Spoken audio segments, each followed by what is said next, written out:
नमस्कार प्यारे बच्चों, कैसे हैं आप सभी। उम्मीद करता हूं सभी स्वस्थ होंगे, ठीक होंगे, आपकी पढ़ाई भी सुचारू रूप से चल रही होगी। प्यारे बच्चों, इस सेशन में हम कृतिका भाग 2 पुस्तक का अंतिम चैप्टर जिसका नाम है मैं क्यों लिखता हूं। सभी के जहन में एक क्वेश्चन उठता है कि कोई भी इंसान होता है या मैं ही क्यों ना हो, मैं लिखता क्यों हूं। हिंदी साहित्य में भी एक आंदोलन चला था कि कवि क्यों लिखता है, कोई इंसान लिखता क्यों है। तो उसका आंसर क्या आया, क्या नहीं आया, सभी ने अलग अलग उसका आंसर दिया। लेकिन यहां हम चर्चा करें जो हमारे निबंध दिया हुआ हमारे पाठ्य पुस्तक में मैं क्यों लिखता हूं, जिनके लेखक है सच्चिदानंद हीरानंद वात्स्यायन अगे, जिन्हें हम हिंदी साहित्य में अगे के नाम से जानते हैं। इन्होंने कहा है कि कोई भी इंसान हो, भीतरी जो व्यवस्था है अंदर की, यानी किसी भी चीज को देखने के बाद आपको बहुत ज्यादा दुख होता है, आपका दिल जो मतलब टूट जाता है किसी चीज को देख करके या किसी बातों को सुन करके, और आप लोग उससे मुक्त होना चाहते हैं, उससे फ्री स्वतंत्र होना चाहते हैं, तो इंसान भीतरी व्यवस्था को दूर करने के लिए, यानी कि वह जो भीतरी व्यवस्था है वह इंसान को लिखने के लिए प्रेरित करती है कि तुम इसे लिखो। क्योंकि कहा जाता है ना, जब इंसान को कोई भी दुख होता है ना प्यारे बच्चों, जब किसी दूसरे अपने दोस्त को, माता पिता को, किसी भाई बहन को, किसी को बताने से दिमाग थोड़ा हल्का हो जाता है। तो वही बात यहाँ है, कवि ने कहा है कि कोई भी इंसान होता है ना, भीतरी व्यवस्था उसे प्रेरित करती है कि तुम लिखो, इस बात से तुम लोग मुक्त हो जाओ, तो इसलिए वह लिखता है। दूसरी सबसे बड़ी बात, कवि ने कहा है कि जब हिरोशिमा पर बम गिरा था तो कवि वहाँ की यात्रा करते हैं, वहाँ का अस्पताल जो रेडियम पदार्थ था उनके बारे में उससे विक्षिप्त लोगों को देखते हैं, तो आज भी उसका असर दिखाई देता है। तो जिससे लेखक का जो दिल है वह टूट जाता है, झकझोर दिया जाता है उन घटनाओं को देख करके, तो कवि ने लिखना प्रारंभ कर देते हैं। और दूसरी सबसे बड़ी बात, कवि जो हैं वो बीएससी थे, लाहौर से उन्होंने बीएससी किया था, और वैसे प्रारंभिक शिक्षा इन्होंने जम्मू एंड कश्मीर से की थी, यानी कि ये बम बनाने का कार्य भी करते थे, जिसके कारण से इन्होंने क्रांतिकारी आंदोलन में भाग लिया, जिसमें बहुत बार ये जेल भी गए हैं। इन्होंने 4 तार सप्तकों का संपादन भी किया। आपको ध्यान रखना है, क्वेश्चन पूछा जा सकता है, आपको बहुत महत्वपूर्ण क्वेश्चन बनता है कि अगे द्वारा कितने तार सप्तकों का संपादन किया गया, तो कितने, 4। एक तार सप्तक में 7 कवि थे, ये आपको ध्यान में रखना है, ठीक है। तो प्यारे बच्चों, हम लोग चर्चा करते हैं मैं क्यों लिखता हूँ। इसे हम लोग ये क्या है, गद्य विधा में आपसे पूछा जाए तो ध्यान रखना, गद्य विधा में क्या है, एक निबंध है, और इसे हम एक सार के रूप में पढ़ेंगे, ठीक है। हाँ, कंप्लीट ही पढ़ लेते हैं, छोटा सा चैप्टर तो है ही मात्र।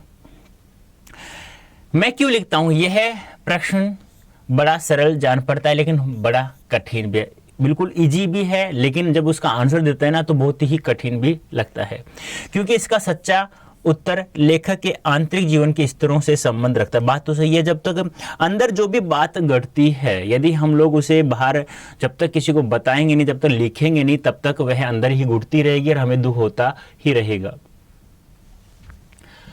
उन सबको संक्षेप में कुछ वाक्यों में बांध देना आसान तो नहीं ही है, न जाने संभव भी है या नहीं। यानी कि कुछ बातें अपने दिल में होती हैं, उनको हम संक्षिप्त रूप में, छोटे रूप में लिखें या नहीं लिखें, लिख तो सकते हैं, पर लिखना बहुत ही बड़ा कठिन भी होता है, काफ़ी लोगों के लिए वो आसानी भी होती है।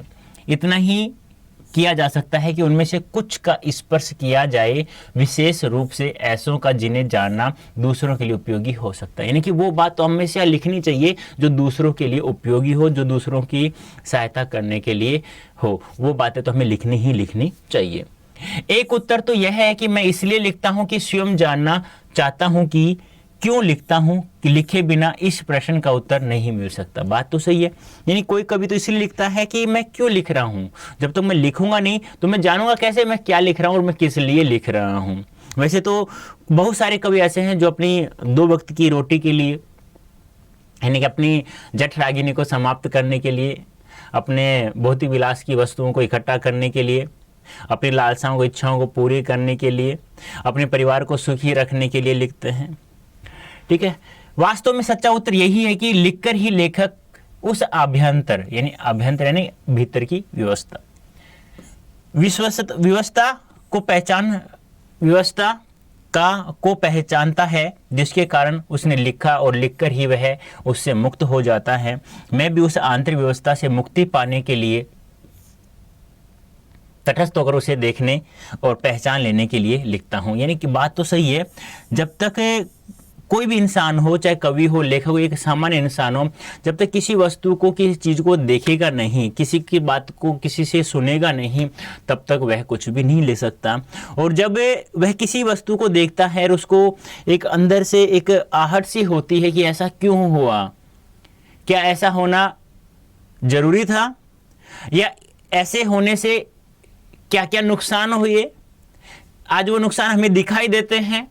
लोगों को जानने के लिए यह सब कवि लिख रहा है और उस व्यवस्था से मुक्त पाने के लिए भी कवि लिखता है। मेरा विश्वास है कि सभी कृतिकार क्या होता है, लिखने वाले कवि, क्योंकि सभी लेखक कृतिकार नहीं होते, न उनका सब लेखन ही कृति होता है। सभी कृतिकार इसलिए लिखते हैं। बात तो सही, सभी कृतिकार नहीं होते और सभी कृतिकार रचनाएं नहीं लिखते हैं।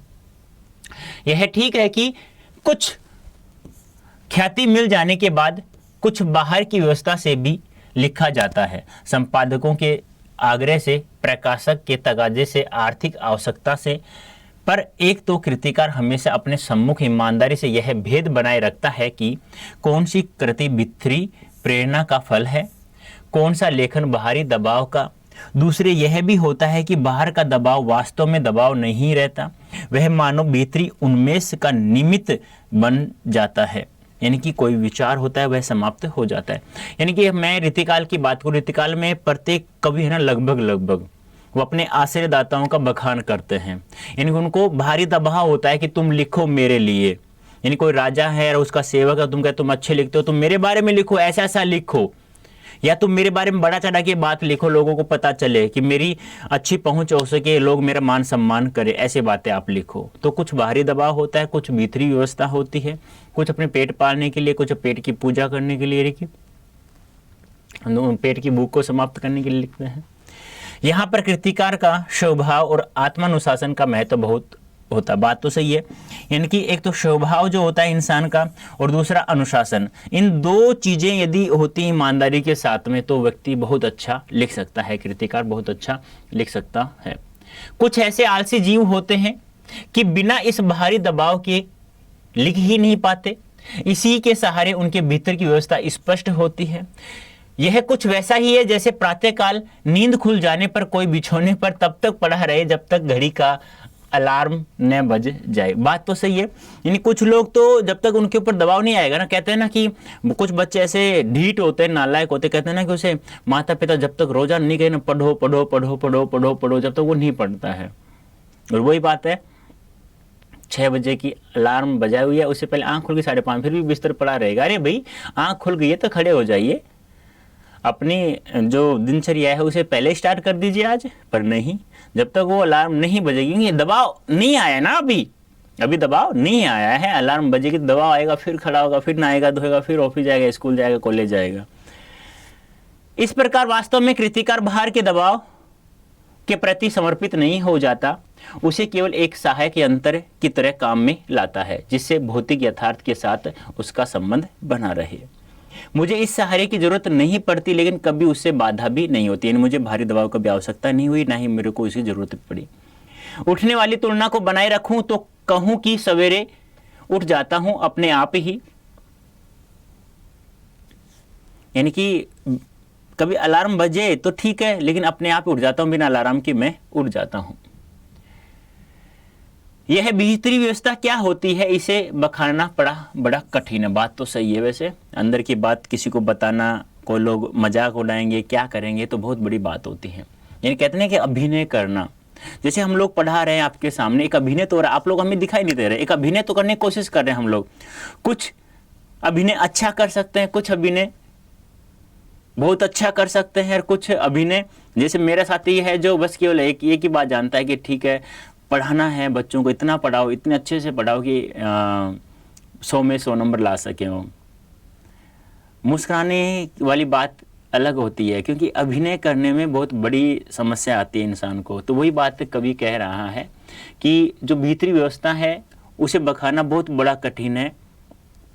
कैसे लिखे, लोग क्या समझेंगे उनके बारे में। यानी कि लोग, जब तक इंसान ये समझ लेता है ना कि मेरे बारे में लोग क्या कहेंगे, तब तक वो आगे नहीं बढ़ सकता। अरे लोगों को सोचने दो यार, क्या सोच रहा है वो सामने वाला, पता नहीं क्या सोच रहा है क्या नहीं सोच रहा है। तुम्हारा जो दिल कहता है ना तुम वो करो ना। तुम्हें पढ़ना है 6 घंटे तो 6 घंटे पढ़ो, तुम्हें नहीं पढ़ना 2 घंटे 2 घंटे ही पढ़ना है, बस ईमानदारी से पढ़ो, 2 घंटे काफ़ी आपके लिए। सामने पता नहीं क्या क्या भौंकने भौंकते हैं कुत्ते, तो ऐसे होते हैं भौंकने वाले। बात सही कह रहा हूँ, मजाक नहीं कर रहा हूँ मैं। आपको अपने अनुसार जीना है, किसी दूसरे के अनुसार नहीं जीना है। तो आप अपने दिल की सुना करो, मन की सुना करो हमेशा। दिल और मन बात एक ही है, बताना अलग अलग तो चीज़ होती है, लेकिन मन और दिल है ना, दोनों कनेक्ट होते हैं, ये भी ध्यान रखना है। क्या वह नहीं होती, यह बताना शायद कम कठिन होता है, या उसका उदाहरण दिया जा सकता है, कदाचित वही अधिक उपयोगी होगा। अपनी एक कविता की कुछ चर्चा करूं जिससे मेरी बात स्पष्ट। कवि यहां कह रहा है कि भीतरी व्यवस्था जो होती है, जो प्रेरित करती है लिखने के लिए, वह काफी कठिन होता है बताना। लेकिन मैं कैसे बताऊं अपनी व्यवस्था को, मैं एक कविता के जरिए मैं इसे बताता हूं। अब हिरोशिमा की यात्रा करेंगे, देखना। मैं विज्ञान का विद्यार्थी रहा हूँ, मेरी नियमित शिक्षा उसी विषय में हुई है। मैंने बताया लाहौर से बीएससी किया था इन्होंने। अणु क्या होता है, कैसे हम रेडियम धर्मी तत्वों का अध्ययन करते हुए विज्ञान की उस सीढ़ी तक पहुंचे जहां अणु का भेदन संभव हो, अणु को तोड़ा जा सके।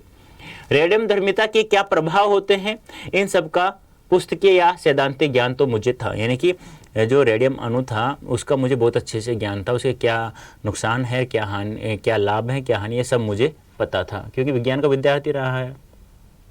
फिर जब वह हिरोशिमा में अणुबम गिरा, यानी हिरोशिमा में जब हिरोशिमा नागासाकी में बम गिरा था 6 अगस्त 9 अगस्त को, तब उसके समाचार मैंने पढ़े और उसके परवर्ती प्रभावों का भी विवरण पढ़ता रहा।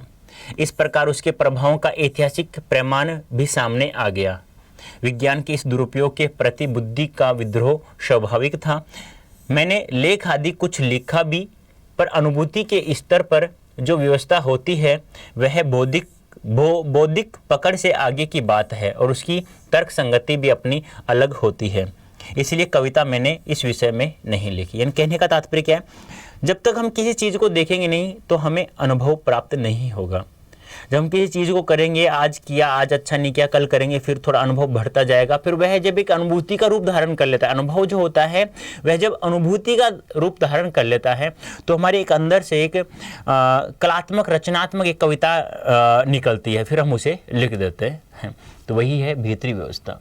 अब यहाँ कवि कह रहा है कि मैं जब हिरोशिमा में बम गिरा तो मैं उसके बारे में पढ़ा, उसके समाचार पढ़ा, ऐतिहासिक प्रमाण मेरे सामने आए, तो यह सब उनके बारे में कवि बताने की कोशिश कर रहा है तुम्हें। उसकी भीतरी व्यवस्था है जो यूं युद्धकाल में भारत की पूर्वीय सीमा पर देखा था कि कैसे सैनिक ब्रह्मपुत्र में बम फेंक कर हजारों मछलियां मार देता है। यानी कि उन्होंने देखा कि ब्रह्मपुत्र नदी है, उसमें बम अपना प्रयोग सफल करने के लिए तो उसमें नदी में बम फेंका जिससे हजारों मछलियां मर गई। चलो तो कोई बात नहीं है, ठीक है, लेकिन एक इंसान जब दूसरे इंसान को मारता है वो बहुत बड़ी एक घटना के रूप में लिया जाता है। वैसे तो कहे तो ये गलत बात है जानवरों को मारना भी, लेकिन फिर भी सफल प्रयोग करके देखते ही हैं।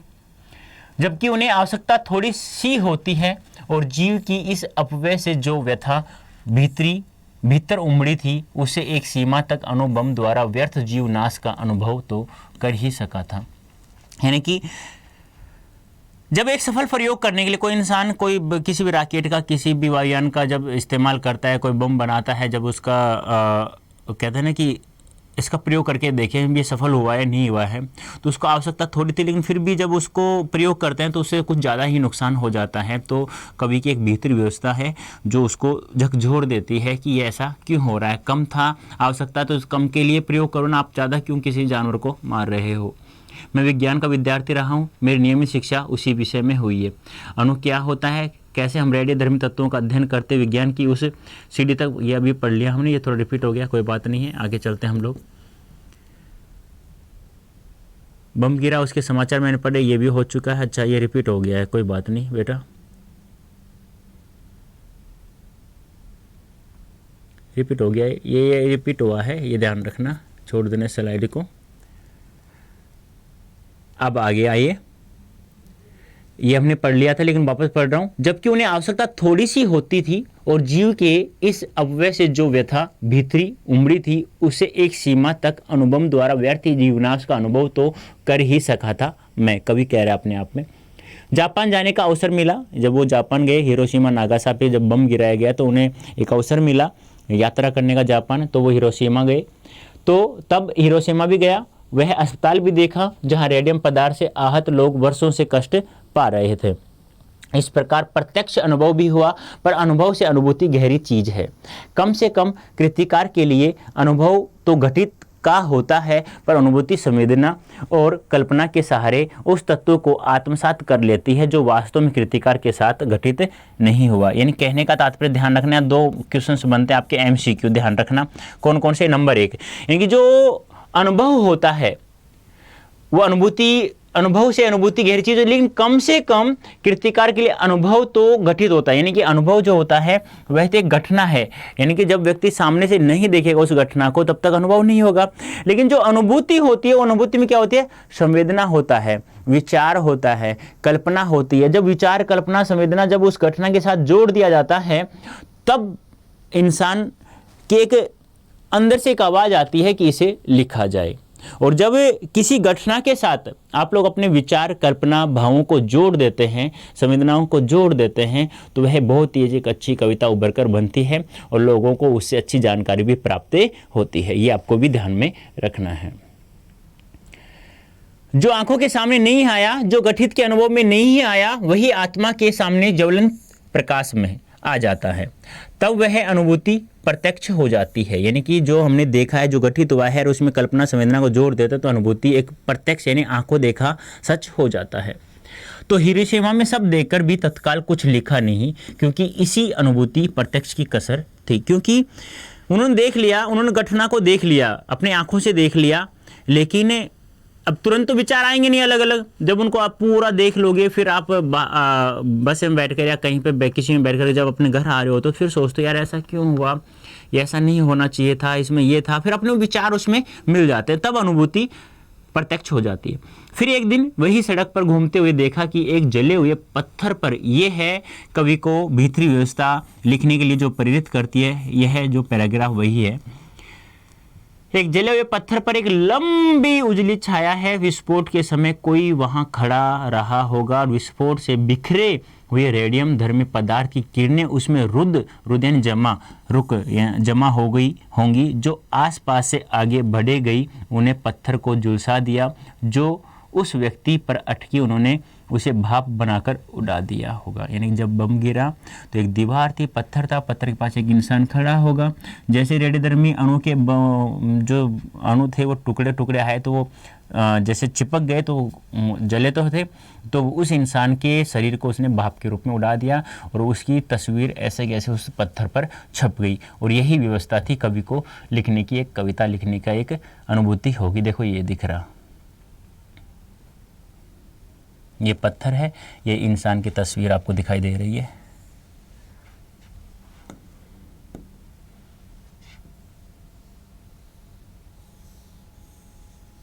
दिख रही है ना आपको? ठीक है, ये इंसान है, ये पूरा पत्थर है। तो इस तस्वीर ने कवि का जो अंदर का जो कहते हैं ना हार्ट, वो टूट चुका था इसे देख करके। तब यही भीतरी व्यवस्था कवि को लिखने के लिए प्रेरित करती है। इस प्रकार समूची ट्रेजेडी यानी कि जो उन्होंने घटना देखी है पत्थर पर लिखी गई, उस छाया को देखकर जैसे एक थप्पड़ सा लगा मुझे। कवि को बहुत ज़्यादा दुख हुआ। अवाक इतिहास जैसे भीतर कहीं सहसा एक जलते हुए सूर्य सा उगाया और डूब गया। अवाक होता है अचानक। मैं कहूँ कि उस क्षण में अणु विस्फोट मेरी अनुभूति प्रत्यक्ष में आ गया। एक अर्थ में मैं स्वयं हिरोशिमा की विस्फोट का भोक्ता बन गया उस तस्वीर को देखते ही। इसी में से वह व्यवस्था जागी। यानी कि अब तक तो कवि ने बस वो घटना देखी थी, अब उसकी वो अनुभव जो उन्होंने देखा, उस घटना को देखा, तो वो अनुभूति के रूप में कब हुआ, जब उस घटना को देखा तो उसे एक थप्पड़ सा लगा गहरा कि यार ऐसा तो गलत, ऐसा नहीं होना चाहिए। कितना दुख हुआ होगा, इंसान कितना झुलसा होगा, मतलब बहुत ज़्यादा उसे दुख हुआ वहाँ पे।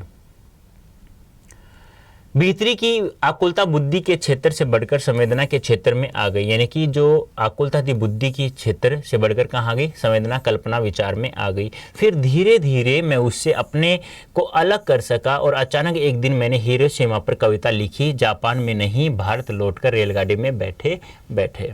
मैंने कहा ना अभी, वो आप जब किसी घटना को देख लेते, जब आते हो वहाँ से तो आपको लगता है यार ऐसा नहीं होना चाहिए था, ये ऐसा गलत हुआ है, इसका तो बहुत बड़ा दुष्प्रभाव हुआ है, लोग कितने कष्ट पाए। तो और उनको जब वो भीतरी व्यवस्था कब जागी, जब वो घटना कब अनुभूति में बदली, जब उनको पत्थर पे चिपकी हुई वो तस्वीर दिखाई दी ना मनुष्य की, जब हम गिरा होगा तो उसको व्यक्ति की, इंसान का जो अंदर का जो भी हार्ड मास था उसको भाप के रूप में उड़ा दिया और वह तस्वीर वहीं की वहीं चिपक गई। इस प्रकार से यह कविता अच्छी है या बुरी, इससे मुझे मतलब नहीं है। मैंने निकट वह सच है क्योंकि वह अनुभूति प्रस्तुत है, यह मेरे निकट महत्व की बात है, यानी कि मेरे सामने है, मैंने उस अनुभूति को मेरे सामने जन्म होते हुए मैंने देखा है। तो मुझे नहीं पता कि यह कविता अच्छी है या गलत है, लेकिन मैंने अपनी भीतरी व्यवस्था को दूर करने के लिए इस जो अनुभव हुआ, मुझे जो घटना घटी है, इससे मैं मुक्त होना चाहता था, स्वतंत्र होना चाहता था और लोगों को भी इसके बारे में पता चले, इसलिए मैंने कविता लिखी है, चाहे सही हो या गलत हो। लेकिन इंसान तभी लिखता है जब उसकी भीतरी व्यवस्था उसे प्रेरित करती है कि तुम्हें एक कविता लिखनी चाहिए। तो प्यारे बच्चों, ये था हमारा निबंध मैं क्यों लिखता हूँ, किसके द्वारा था। अगे जी का पूरा नाम पूछे तो सच्चिदानंद हीरानंद वात्स्यायन अगे, ये आपको ध्यान में रखना है, ठीक है। अब आपको कोड दिखाई दे रहा है Y323, ये कहाँ यूज करना है, निश्चय बैच 2.0 है। यदि आप लोग ज्वाइन करते हैं कोड यूज करके Y323 तो आपको मैक्सिमम डिस्काउंट प्राप्त हो जाएगा और प्रत्येक सब्जेक्ट में प्यारे बच्चों हम लोग 100% नंबर प्राप्त कर सकते हैं। अब प्यारे बच्चों, यदि आप पावरफुल इंग्लिश सीखना चाहते हो, कैसे बोलते हैं, कैसे सीखें हम लोग, तो भी कोड यूज करना है Y323, तो आपको मैक्सिमम डिस्काउंट प्राप्त हो जाएगा और फर्राटेदार अंग्रेजी बोलना आप लोग सीख सकते हैं अवश्य ही, ठीक है। अब आपको जो मैंने पढ़ाया है यूट्यूब पर, प्रत्येक सेशन को पढ़ाया, आपको PDF चाहिए, आपको PYQ चाहिए, आपको सब कुछ free of cost, sample paper, MCQ, जो कुछ भी चाहिए वो सब फ्री ऑफ कॉस्ट आपको मिलता है। कहाँ मिलेगा, अड्डा 24/7 ऐप डाउनलोड कर लो, नहीं किया है तो यहाँ सब कुछ आपको PDF के रूप में प्राप्त हो जाएगा। अब प्यारे बच्चों, अब जो सेशन लिया है अच्छा लगता है तो कमेंट करके बताना है, लाइक वगैरह आप लोग देख लीजिएगा, आप सभी समझदार हैं, ठीक है। तो अब की बार हमें 100% नंबर लाना है हिंदी विषय में। तो अभी के लिए इतना ही, ओके टाटा बाय बाय प्यारे बच्चों।